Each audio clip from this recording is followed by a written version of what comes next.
Hi everybody, I am Palik Singh and I'm back with the fourth part of excretory product and their elimination. So we had been left out with only two topics. So that was the role of other organs in excretion, other than the kidney, and the last was the disorders. So it will not take much time to record this lecture.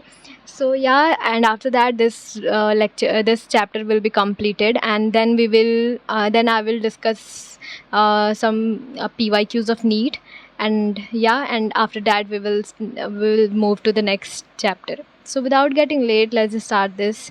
And also guys, do hit the like button and share my video if you are liking it. So let's just start. Let me minimize my camera firstly.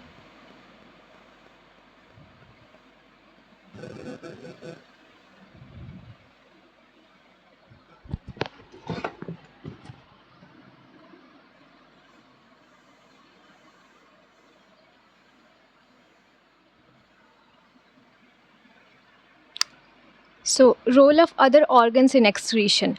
So till now that kidney functions, what is the role of kidney? That it excretes out the nitrogenous waste from our body. So have you ever thought that did we our body have any other organs apart from kidney that do excretion, that removes the nitrogenous waste from our body apart from kidney? So yeah, we have two to three organs which functions as excretory organ. So like, apart from kidney, we have lungs, we have liver, and we have skin, which eliminates out excretory waste from our body. So the amount of excretory waste removed from the body from these organs, like lungs, liver, and skin, is not as much as the kidney removes, but still all these three organs remove excretory waste from our body. So you have to just take patience and just see what I'm telling you. देखो, our lungs remove large amount of CO2. हमारे lungs तो large amount of CO2 remove करता है, ठीक है. So approximately 200 milliliter, मतलब 200 milliliter per minute, ठीक है. So our lungs remove what? CO2. ये तो तुम्हें पता है ना कि हमारे lungs CO2 को remove करता है. और कितना रिमूव करता है ये अब याद कर लो, 200 मिलीलीटर पर मिनट. 1 मिनट में 200 मिलीलीटर CO2 को रिमूव कर देता है, ठीक है. And also significant quantities of water every day, और बहुत अच्छा खासा वाटर भी रिमूव करता है हमारा लंग्स, ठीक है. So the largest gland in our body secretes bile containing substance like bilirubin, biliverdin, cholesterol, degraded steroid hormones, vitamins and drugs. और अब इसके बाद ये तो तुमने इसका देख लिया, लंग्स का देख लिया. अब हमारा जो लीवर है, वो तुम्हें पहले जानना है कि हमारा लीवर जो है वो लार्जेस्ट ग्लैंड है हमारे बॉडी में. और वो क्या सीक्रीट करता है? बाइल कंटेनिंग जूस सीक्रीट करता है. और वो बाइल कंटेनिंग जूस कहाँ जाके स्टोर होता है? सो अगर डाइजेशन वाला चैप्टर तुमने पढ़ा है तो यू माइट बी नोइंग कि वो जाके तुम्हारा स्टोर होता है गॉल ब्लैडर में. सो बाइल जूस सीक्रीट करता है. सो हमारा जो लीवर है that secretes out bile juice, ठीक है. और कुछ सब्सटेंस जैसे बिलीरुबिन, बिलीबर्डिन, कोलेस्ट्रॉल, ये सब रिमूव करता है. डिग्रेडेड स्टेरॉयड हार्मोन भी करता है, विटामिन्स भी करता है और ड्रग्स भी करता है, ठीक है. सो ये सब क्या है? ये सब भी तुम्हारा एक्सक्रीटरी वेस्ट ही है, नाइट्रोजनियस वेस्ट ही है. So most of this substance ultimately pass out along with digestive waste. तो ये सारे जितने भी सब्सटेंस है ना, जैसे तुम डाइजेस्टिव वेस्ट में, तुम्हें पता होगा कि हमारे डाइजेस्टिव वेस्ट में बिलीरुबिन होता है, बिलीवर्डिन. हमारे डाइजेस्टिव वेस्ट का जो कलर होता है ना, that is all because of bilirubin and biliverdin.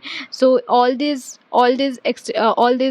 excretory products are removed out from by liver. Okay, so what you have to keep in mind: bilirubin, biliverdin, cholesterol, degraded steroidal hormones, vitamins and drugs. Okay, So that was about liver. Okay, so now the sweet and sebaceous gland in the skin can eliminate certain substance through their secretion.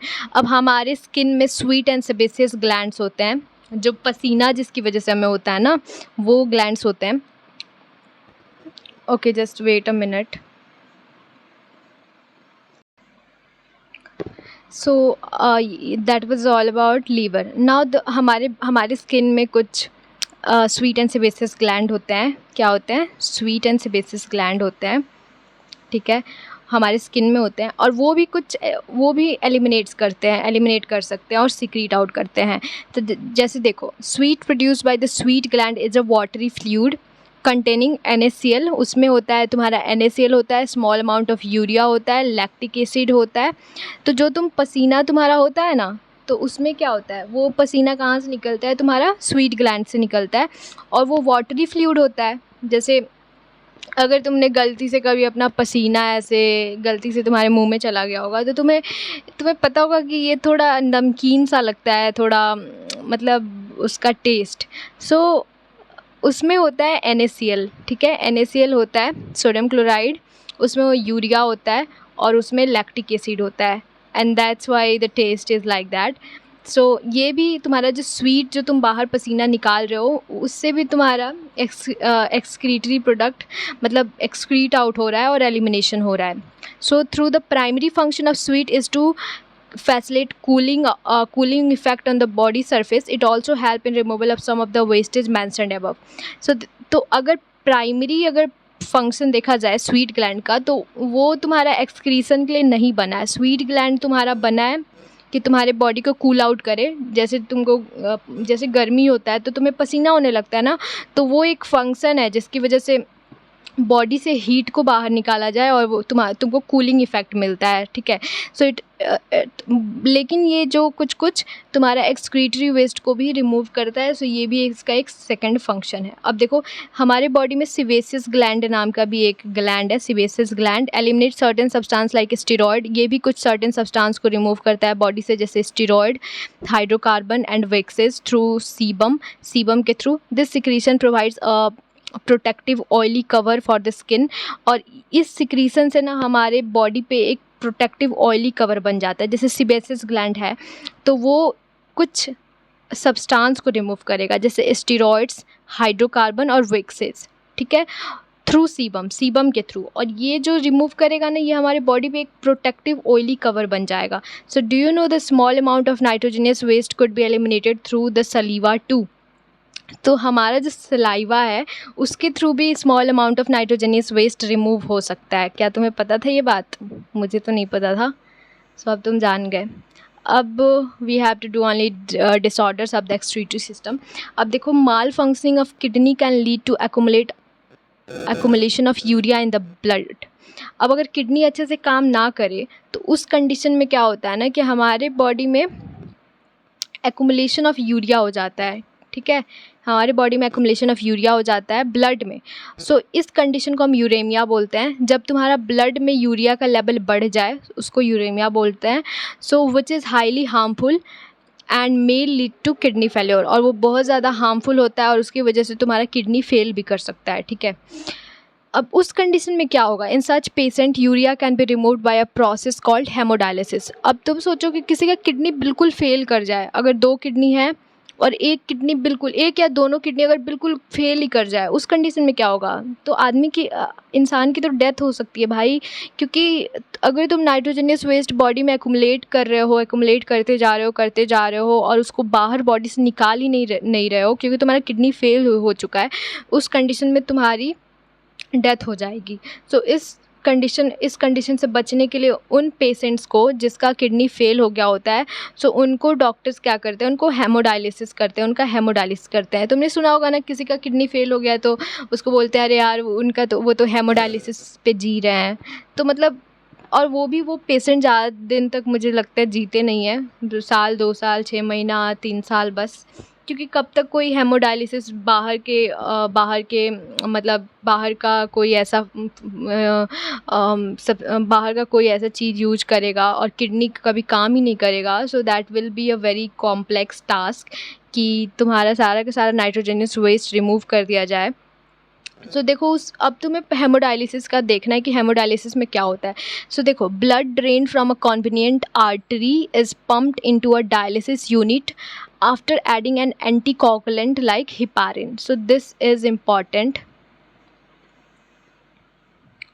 Anticoagulant like heparin.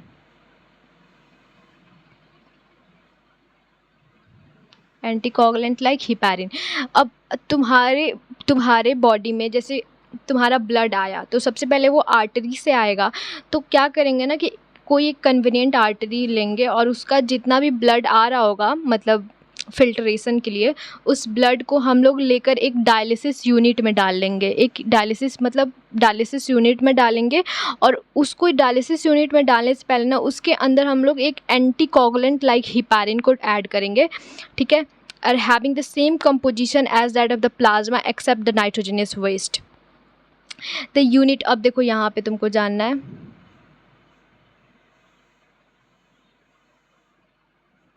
अब देखो, the unit contains coiled cellophane tube surrounded by fluid, dialysis fluid having the same composition as that of plasma except the nitrogenous waste.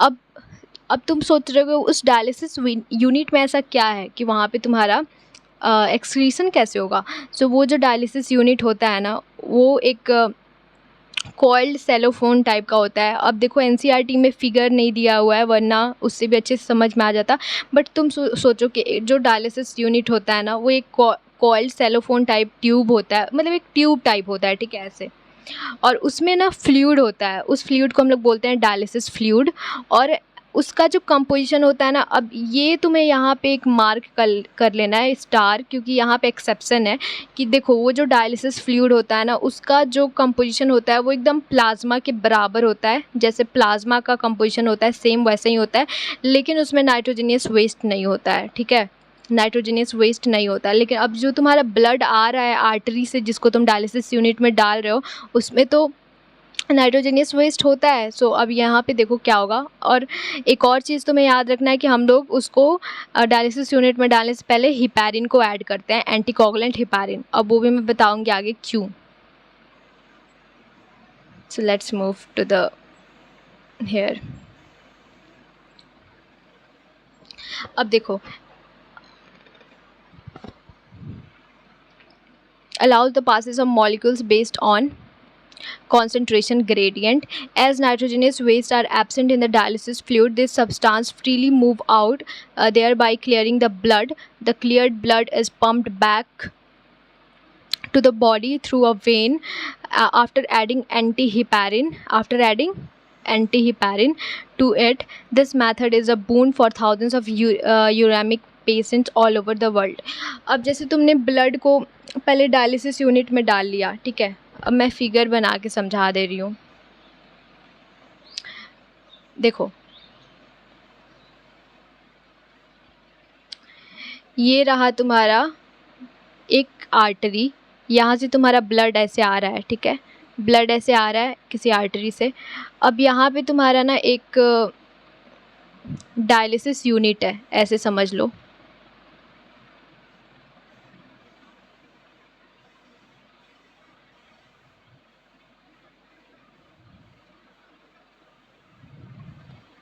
यहाँ पे समझ लो, ऐसे just imagine कि तुम्हारा यहाँ पे ब्लड आ रहा है एक आर्टरी से, ठीक है,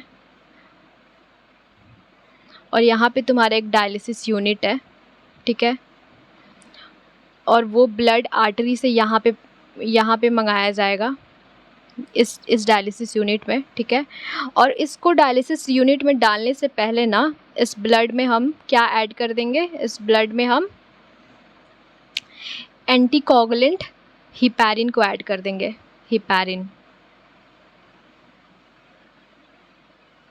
एंटीकोगुलेंट हिपैरिन को ऐड कर देंगे। और उसके बाद अब तुम सोचो कि ये जो मैंने बनाया, ये डायलिसिस यूनिट जो मैंने बनाया, तो इसके अंदर क्या है, इसके अंदर जो फ्लूइड है ना उसको हम लोग बोलते हैं डायलिसिस फ्लूइड। और उस फ्लूइड का जो कंपोजिशन है वो सेम एज प्लाज्मा है, बस उसमें नाइट्रोजनियस वेस्ट नहीं है।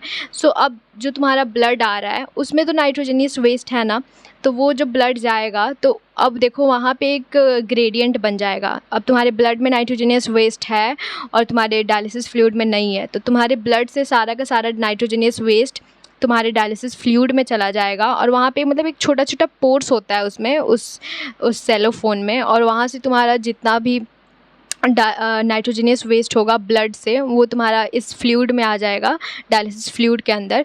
और उसके बाद वहाँ से फिर ब्लड को निकाल लेंगे दूसरे साइड से और ब्लड को फिर से बॉडी में भेज देंगे, और इस तरीके से तुम्हारा नाइट्रोजनियस वेस्ट रिमूव हो जाएगा। सो ये जो प्रोसेस हेमोडायलिसिस का है ना, ये बहुत ही ज़्यादा मतलब uremic patient all over the world, बहुत सारे ऐसे लोग हैं जिनका किडनी फेल हो जाता है।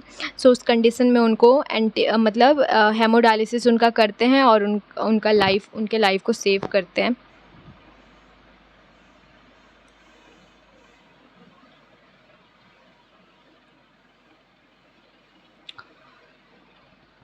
और देखो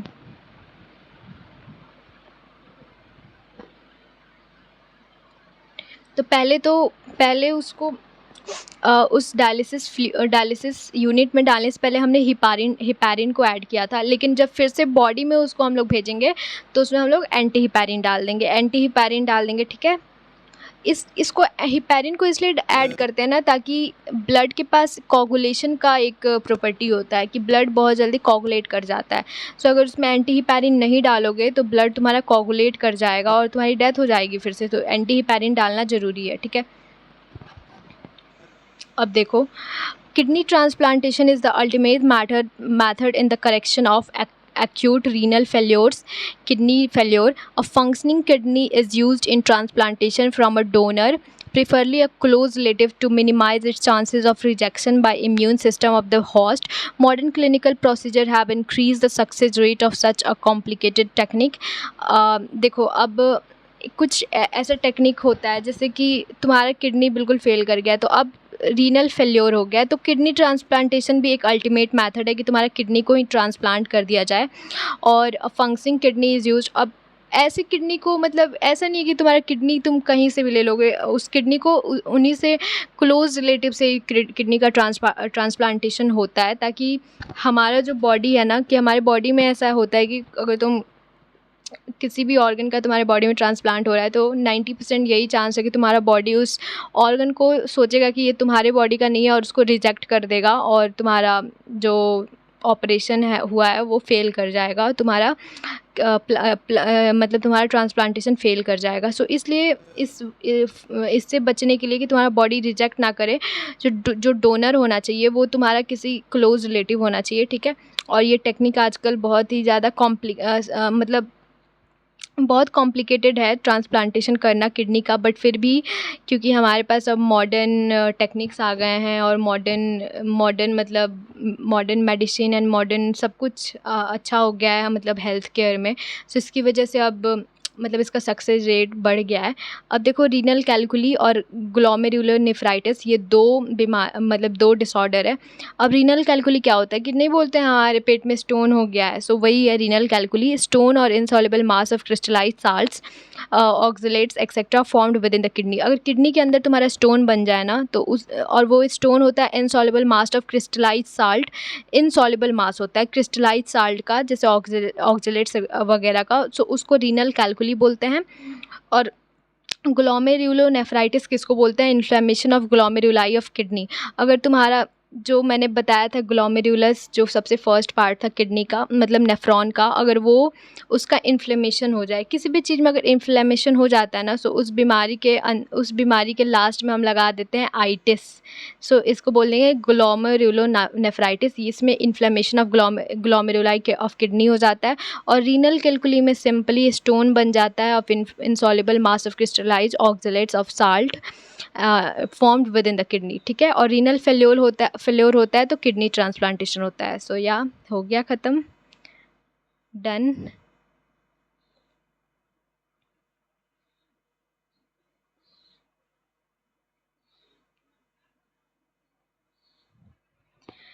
So yeah, that was all for today, and I will meet you in the next video जहाँ पे I will be discussing the PYQ of this chapter.